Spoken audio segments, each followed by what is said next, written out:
მოგესალმებით, ბატონო პრემიერ-მინისტრო, ბატონო მინისტრებო, ქალბატონო მინისტრებო. ჩემს წინ გამოსვლელმა ორატორმა ისაუბრა, რატომ არ უნდა გამოგიცხადოთ თურმე თქვენ ნდობა პარლამენტმა, მე იმას ვიტყვი, რატომ უნდა გამოვიცხადოთ ნდობა და არ დავიწყებ ჩვენი პოზიციების მოყვანას, როგორც უმრავლესობისას და ხელისუფლების პოზიციას.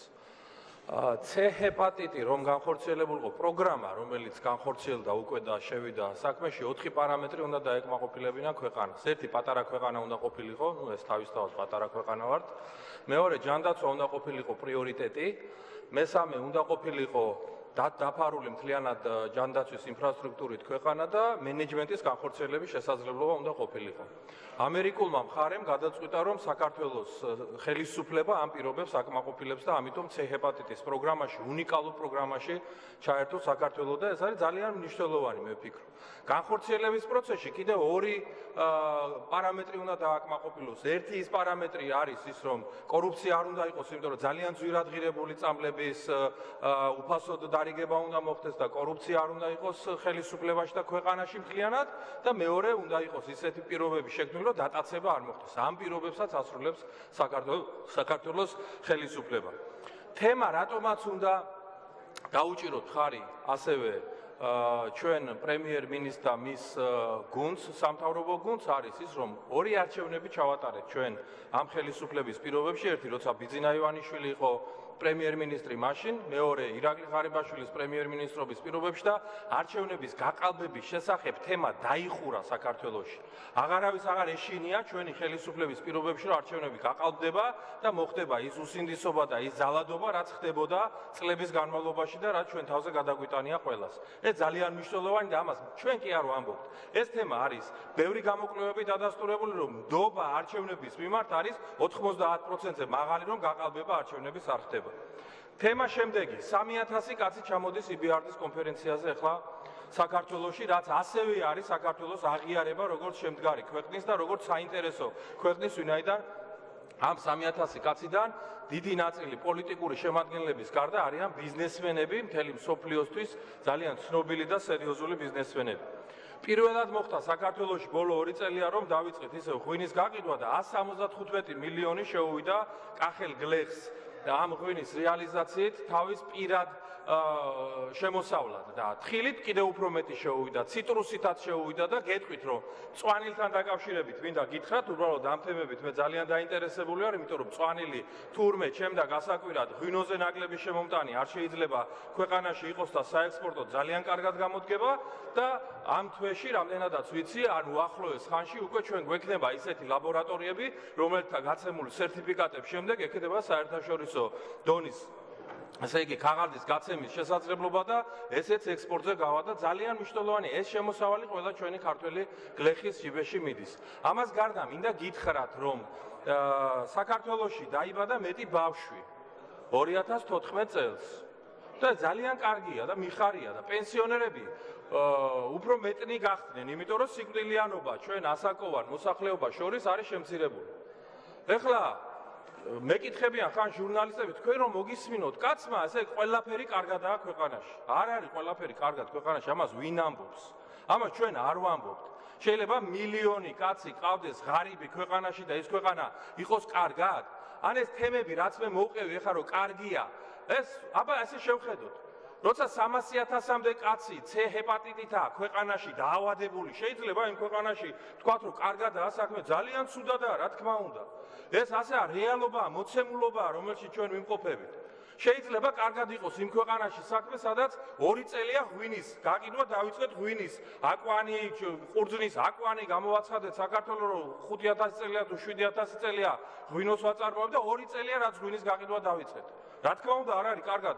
უკეთესად გვინდა რომ იყოს. აქ ლაპარაკი ტენდენციებზეა ხალხო. ტენდენციები არის სწორი და მიმართულება არის სწორი და ეს არის ყველაზე მნიშვნელოვანი. ჩემის აზრითაც სწორედ ის საფუძვლები იქმნება. ეს 2 წელია ქვეყანაში, რომელმაც ეკონომიკის განვითარება უნდა უზრუნველყოს და ყველა დანარჩენი მერე კეთილდღეობა უკვე ეკონომიკის განვითარებაზეა, რა თქმა უნდა, ჩამოკიდებული. ყველაზე დიდი გამოწვევა რაც არის მთავრობის, პარლამენტის, საზოგადოების მთლიანად ეს არის ლარის კურსი. ამას ვერავინ ვერსად ვერ გაიქცევა. მე უბრალოდ თქვენი ყურადღება მინდა კოლეგებო მივაქციოთ თებერვლის და აპრილის შედარებით. ლარის კურსი როცა დაეცა, ყველამ თქვით, რომ მაშინ დაეცა, იმიტომ, რომ შემოდინებები, გადმორიცხვები უცხოეთიდან ვალუტის შემცირდა, ექსპორტის შემცირდა და ესე იგი ინვესტიციების რაოდენობაც იმ თვეში იყო დაკლებული. ანუ დოლარისა და ლარის ბალანსი ამის გამო შეიცვალა. ამ 2-3 თვეში მთავრობამ როცა წარმოადგინა თუ როგორ უნდა უშველოს ამ პრობლემას, სტატისტიკას თუ დავაკვირდებით, ვნახავთ, რომ გადმორიცხვებიც გაზრდილია. ტურისტების რაოდენობაც გაზრდილია, რომლებიც შემოდიან და პირდაპირ ვალუტას ხარჯავენ ქვეყანაში.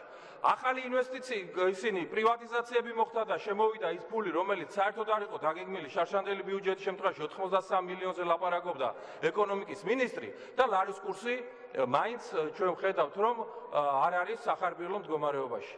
ოპოზიცია ამბობს, რომ მთავრობის ბრალია. მე გეუბნებით, რომ მთავრობამ რაც გასაკეთებელი იყო, ყველაფერი გააკეთა. ლარის კურსი მაინც ისე არის. მე ვფიქრობ, ძალიან სამართლიანია, როცა კითხვა სვამ ეროვნული ბანკის მისამართით, რომ რას აკეთებს ამ დროს ეროვნული ბანკი. ეროვნულ ბანკზე გამოითქვა მოსაზრება, ერთი ასეთი, რომ საგამოძიებო კომისია ხო არ შეიქმნას, რომელიც შეისწავლის ეროვნულ ბანკთან მიმართებაში რა უნდა მოხდეს და როგორ უნდა მოხდეს და სასწრაფოდ მივიღეთ რეაგირება ჩვენი კოლეგებისაგან, რომ მაგ საგამოძიებო კომისია მაგ ვერაფერს ვერ გამოიძიებს. ყველაფერზე ამ დროს საგამოძიებო კომისიას ითხოვენ. ყველაფერზე და თურმე ამას მარტო ვერ გამოიძიებს იმ თემას, რომელიც არის მთელი საქართველოს მოსახლეობისთვის ძალზე საინტერესო და მნიშვნელოვანი და მგრძნობიარე თემა. მე არაფერს არ ვამტკიცებ ხალხო. მე ერთ რამეს ვამბობ უბრალოდ. რა, კითხვის დასმის უფლება არა გვაქვს. როდესაც ერთი კოლმეურნეობის თავმჯდომარე, რომლის გვარსაც არ დავასახელებ, გვემუქრება ფინანსური მაიდანით. ჩვენ ვიფიქროთ, რომ ეროვნული ბანკი საერთოდ პოლიტიკისგან თავისუფალია, ასეთ გულუბრყვილოები ვართ? კითხვაც არ დავსვათ? არაფერს არ ვამტკიცებ და არაფერს არ ვამბობ, მაგრამ ეს საკითხი არ არის გამოსაკვლევი? ჩემის აზრით გამოსაკვლევია.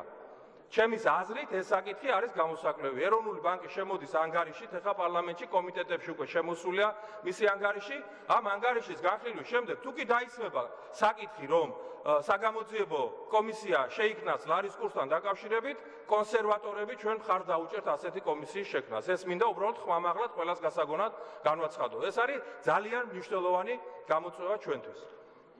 თემა შემდეგი სამთავრობო გუნდი გაძლიერდა. თინა ხიდაშელის დანიშნვა თავდაცვის მინისტრად არის პასუხი იმ ადამიანებზე, რომლებიც მუდმივად აყენებენ ევჩქვეშ, რომ ჩვენ ევროპულ და ატლანტიკურ სივრცეში ინტეგრაციას ვამუხრუჭებთ, ან ვაჩერებთ, ან ასე შემდეგ. მე ვფიქრობ, ძალიან კარგად წაადგება ეს ახალ მთავრობის იმ შემადგენლობას, რომელსაც ჩვენ ახლა ნდობას უცხადებთ. გიგლა აგულაშვილი არის კარგი მენეჯერი, მე მასთან დიდი ხანია ურთიერთობა მაქვს, ვიცი და ვფიქრობ, რომ ძალიან კარგი შევსება მიიღო ასევე მთავრობამ მისი სახით. და საერთოდ მე მინდა რესპუბლიკურ პარტიას მიულოცო ჩვენს კოლეგებს, რომ საქართველოს მთავრობაში მათმა კვალიფიციურმა წევრებმა დაიმსახურეს ნდობა და ამიტომ ისინი მთავრობის წევრები გახდნენ.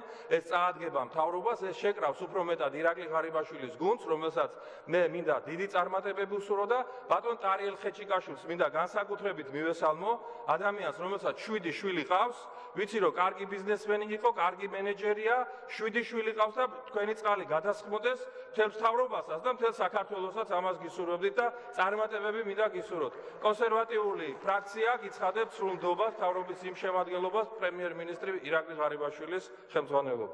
მადლობთ.